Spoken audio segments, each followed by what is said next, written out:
luhur lan akar sayang tinggal bisa magrib manis jangkepe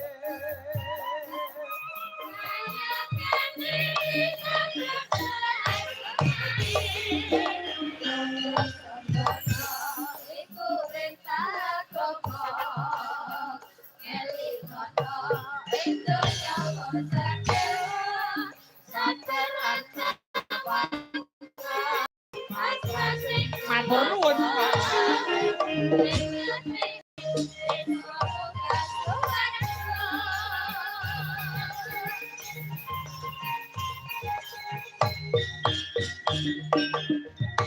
Wah.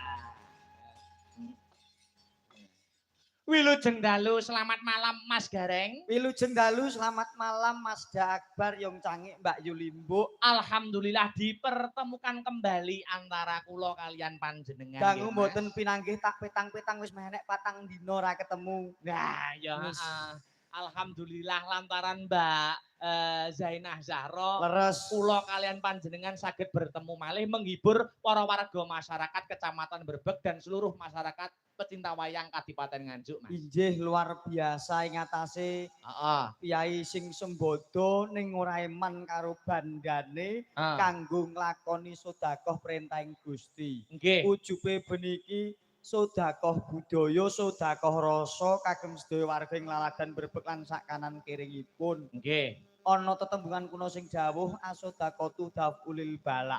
Artinya sapa sing gelem sedekah bakal diadohke saka balak lan bebenduning jagat. Muga-muga Mbak Zainah Zahra anggone nyambut karya mapan senadyan ing mancanegara tansah pinayungan dening Gusti Kang Maha Kuwasa satemah kalis ing rubeda antuka bagya mulya. Amin amin Allahumma amin.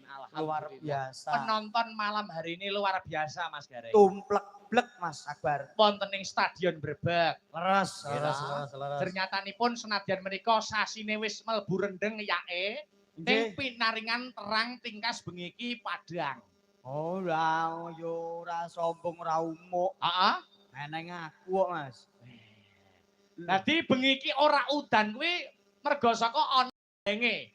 Arep elek tanpa rupa. Aku iki trae wong sing kebak tirakat, aku iki kulino pager-pager Mas. Pager-pager maksudnya mageri omah nganggo donga ngono kuwi Mas. Iya, anggere nek wong duwe gawe enek kajatan, enek acara ini sing mageri aku. Kaya bengi iki ya. Heeh, nek bengi iki gak wateh aku Mas, nek sing ndek wingi Mas. Wah, ndek iki ndelah Pak Deku duwe gawe. Pak Demu duwe gawe. Disambati le. Pager ono piye carane ben gak udan tur ben aman. Nah, ngono.